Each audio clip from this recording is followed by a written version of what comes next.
Bismillahirrahmanirrahim. Assalamualaikum warahmatullahi wabarakatuh.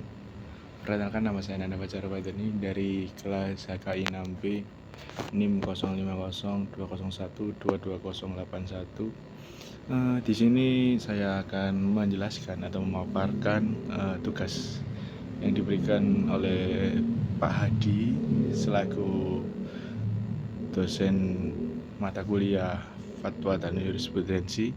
Di sini kami mendapatkan tugas untuk menyari fatwa berjumlah 6 fatwa, dan akan saya jelaskan ini 3 fatwa sesuai dengan ketentuan yang telah disampaikan oleh Pak Hadi. Di sini yang pertama saya mengambil fatwa mengenai wali pengganti atau wali hakim. Saya di sini mengambil fatwa dari tokoh yang sangat terkenal, yakni Buya Yahya, dari akun YouTube Al-Bahjah TV. Masalah yang ada di sini dalam negara ini berkenaan dengan wali pernikahan, di mana dalam kasus ini ayahnya masih ada dan meridhokan apabila anaknya dinikahkan oleh wali hakim. Apakah sah pernikahan dari anak tersebut? Argumen yang disampaikan oleh Buya Yahya di video yang telah saya tonton, saya dapat mengambil kesimpulan bahwa dalam perwalian ada martabat perwalian, atau yang bisa diibaratkan itu wali kayak ayah, turun kakek, dan lain sebagainya. Kecuali masih ada bapak, tidak ada perwalian, kecuali ketika ayah atau bapak dari mempelai wanita dengan rela mengizinkan wali yang di bawah martabat perwaliannya mewakilkan dengan orang yang lain dengan izin dari wali, atau telah mengizinkan dan hukum pernikahannya adalah sah. Jadi kalau ke perwalian hanya sebatas menyuruh gitu, kayak kakek, kayak melempar lah. Kalau ke wali hakim itu ada perizinan, mengizinkan. Untuk analisisnya, jika dilihat dari fatwa yang beliau sampaikan, kita kaitkan dengan peran fatwa. Fatwa beliau sejalan dengan teori peran fatwa takjidi, karena substansi fatwa beliau menguatkan kebijakan negara, di mana di dalam UU nomor 1 tahun 1974 tentang perkawinan pasal 51 ayat 1 mengatur bahwa wali dapat ditunjuk oleh salah satu orang tua yang menjalankan kekuasaan orang tua sebelum meninggal. Itu artinya dalam penunjukan wali dalam UU di Indonesia diperbolehkan dengan beberapa syarat yang ada, diantaranya beragama Islam, baligh, berakal, dan adil. Untuk fatwa selanjutnya saya mengambil dari kasus hukum waris dibagi rata. Ini saya mengambil juga dari Buya Yahya di channel yang sama, yakni Al-Bahjah TV.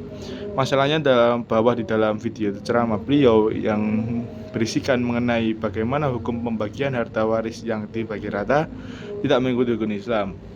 Argumen hukum yang beliau sampaikan, menurut beliau adab yang utama ialah sesuai apa yang telah disebutkan di dalam Al-Quran, yakni 2 bagi laki-laki dan 1 bagi perempuan. Bagi rata juga termasuk dalam syariat, dan pembagian sama rata harus yakin bahwa pembagian dalam waris yang paling tepat yakni 2/1, dan harus ada kesukarelaan dan tidak ada keterpaksaan dari pihak yang mendapatkan yang lebih banyak bagiannya, yakni laki-laki. Jadi di bagian yang lebih banyak laki-laki ini harus sukarela, tidak terpaksa, dan itu baru boleh dilakukan dibagi rata.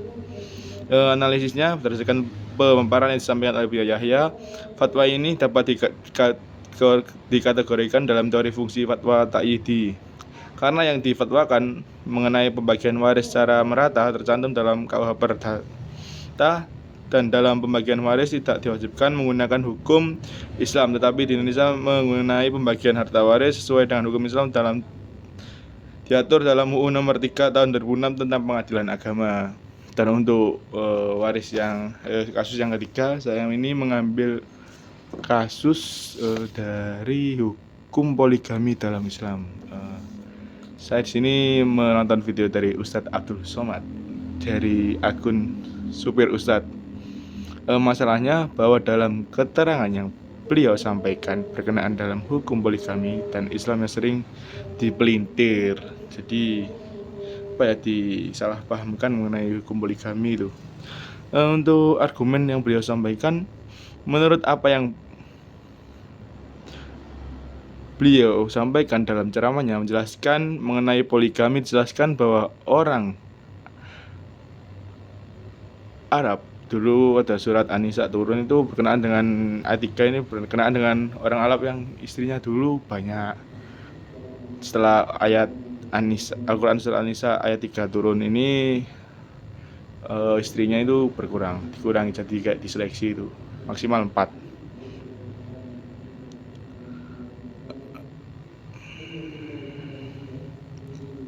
Nah, poligami sendiri merupakan solusi emergency door yang beliau katakan apabila suami memiliki kayak gairah nafsu yang tinggi itu.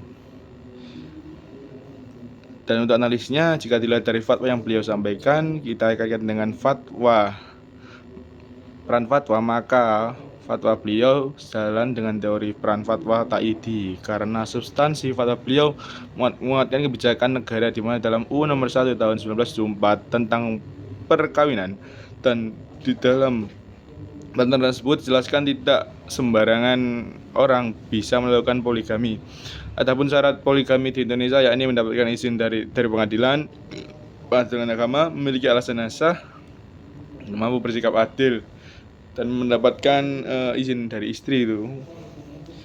Mungkin sekian penjelasan yang dapat saya sampaikan, kurang lebihnya saya mohon maaf. Billahi taufiq wal hidayah. Assalamualaikum warahmatullahi wabarakatuh.